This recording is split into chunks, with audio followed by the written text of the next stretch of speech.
Hey guys, hope you're all keeping fine. Following the team announcements for the Wales against Italy game, which is the 2020 Six Nations opener, I'm going to do this video talking about the game, both teams, and how I think it's going to go.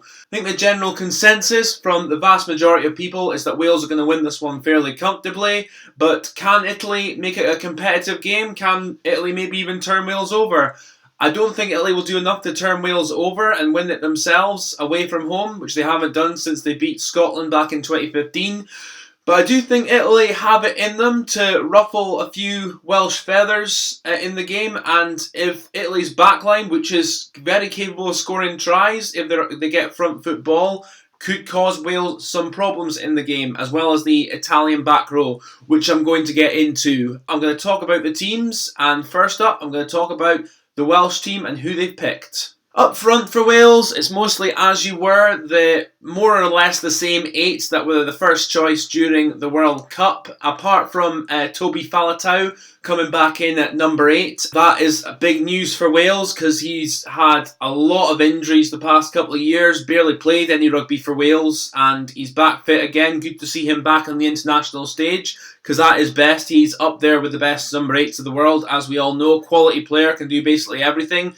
A big shame for Josh Navidi though, picking up the injury he did just before the team was announced, and he's out for a month to my knowledge, so he'll miss the first half of the Six Nations, so a shame for him. But apart from that, as you were, two flankers in Wainwright and Tipuric, flankers that on their day could get into any team in the world if they play well. I think Wainwright is in line to become a real world-class player and could actually be possibly the next Wales captain.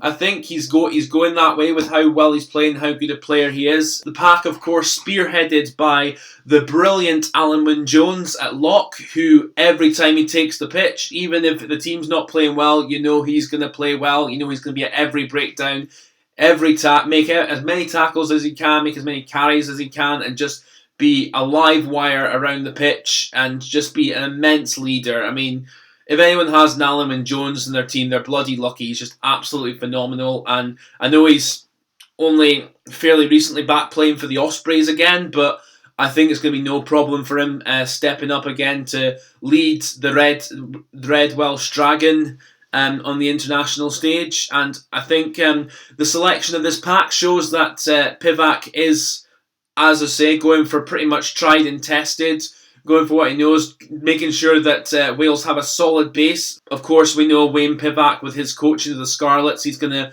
want Wales to play a bit more expansive, a bit more open rugby, a bit faster, whereas Warren Gatland, of course, was very direct. But I still think this Welsh team will have a lot of Gatland's mentality in them, which doesn't just disappear overnight. So if there's a mix of that, it'll be very interesting. But I think the pack selection shows solidity, and also just to make sure that they're getting it right at the set pieces, getting it right at the pack, giving the backs front foot ball. So that's the selection of the forwards. Let's go on to the back line. A few surprises in there, not least George North at 13, Tomas Williams at 9, and Johnny McNicholl making his debut at 14 on the right wing. I'd say with George North at 13, it's an interesting call. I think in attack, actually, George North at 13 could work very well if used properly. And of course, we know he's got his strength. He's got great strength. He's got great feet. He's quick. So if he can, use him at 13 effectively, at first or second phase ball to get over the gain line, draw defenders in, and then later on, when there's a bit more space open up, having him stepping round and in the defence and getting in behind and causing problems, then that could work really well. But also his defence at 13, because 13 is possibly one of the hardest positions to defend on a rugby field, because as well as just making the tackles when you have to make sure you're setting your position right, you're organising things on your wing, on whatever wing you're at the time, you're making sure that you know when to step in, when to drift wide. It's a very tough position to defend, and because of George North's lack of experience there, I'm a bit dubious as to how capable he is of doing that. I think against Italy, the mistakes he will make, I think inevitably he will make some mistakes. I think the mistakes he will make, he'll get away with a bit more. But against tougher opposition, likes of Ireland, England, away from home, I don't think he's going to get away with the mistakes as much. He's going to find it a lot tougher than he will on Saturday. But we'll see how he goes. I don't know if this is going to be a long-term thing or just for this game, because obviously you've got Nick Tompkins on the bench, who, as we all know, those who've seen him at Saracens, he's definitely, I think, a more capable 13 than George North. He's more natural in that position, without a doubt. And Thomas Williams at 9, Gareth Davis not even in the 23.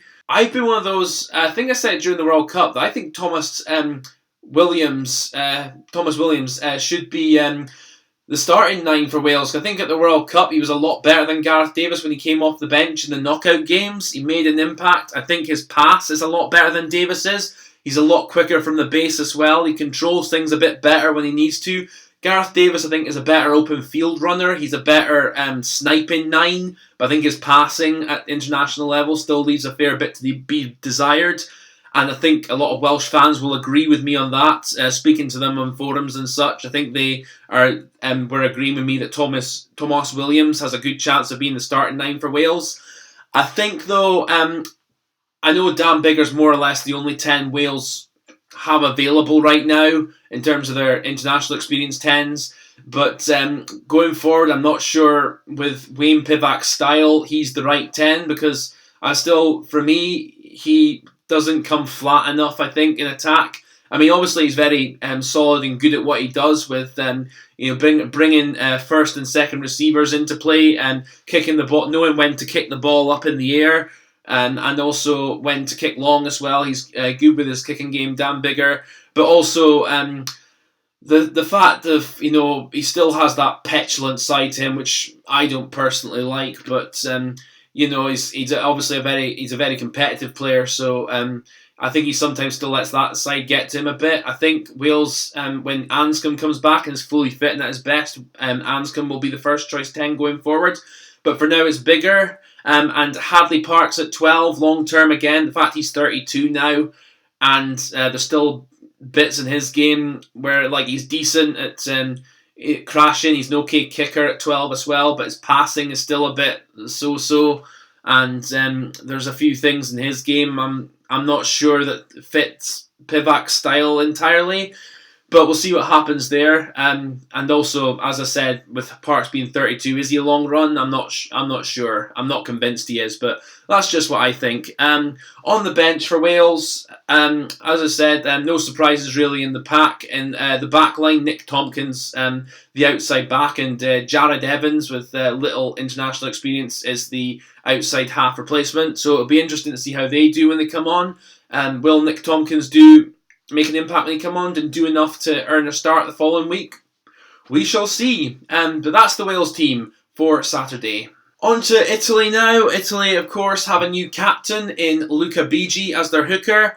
Clearly, I think the Italians are saving Sergio Parisse for his grandstand finish to Italian rugby, and I think that will be coming in the Scotland game when we play them in Rome. I don't think it will be the England game, because I think Italy will definitely feel like they've got a better chance of beating us than England, so they'll try and save Parisse for that, I think.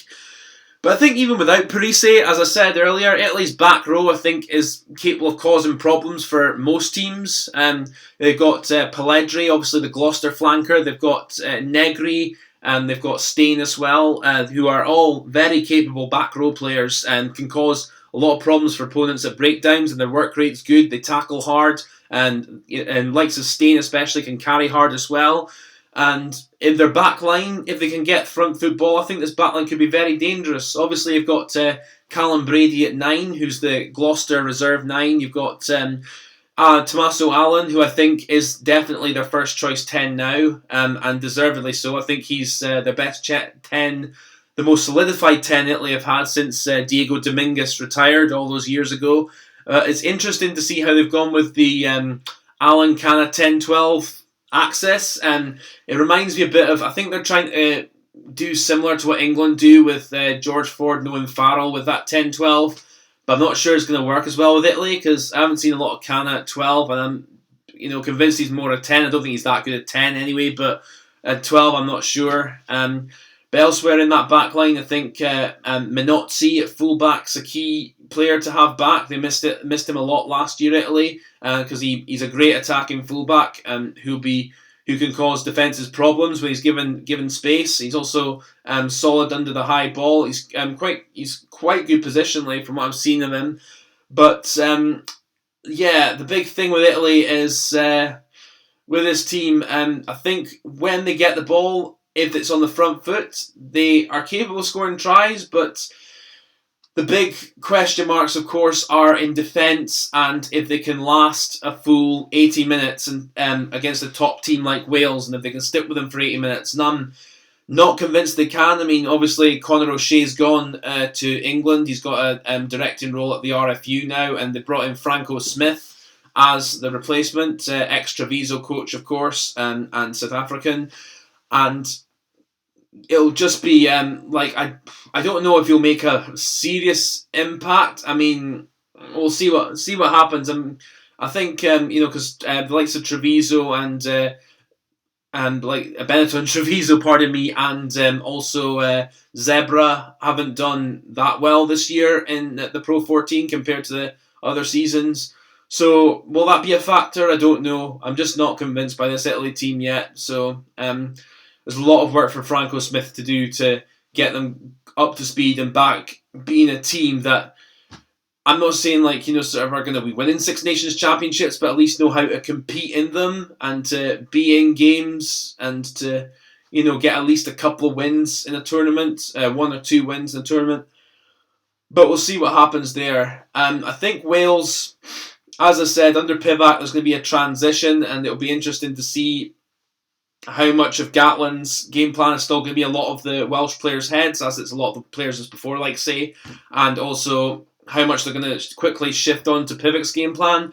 I think against Italy, they'll get away with being a bit more open, maybe concede the odd try or two, but I think against better teams, that might come back to bite them a bit. On the whole, I think Wales, though, will just have too much for Italy. I think Italy will make it competitive for large spells, but I think Wales should be winning this by about 20, 30 points. I think Wales will pull away comfortably at the end, and they'll come away with a bonus point win to kick off their Grand Slam defence. Okay guys, that's all I've got to say on this. Hope you like this video. Like, comment, subscribe. I've got a couple more videos coming up before Saturday. I'm going to do France-England preview. I'm just waiting for the England team announcement to come out before I do the video there. And I'm also going to be doing a video with Nigel Quigley in my word with the opposition video. We're both going to talk about the Ireland-Scotland game, how we think it's going to go. So I'm looking forward to that. Hope you like what I had to say, guys. Take care, and I'll catch you later on.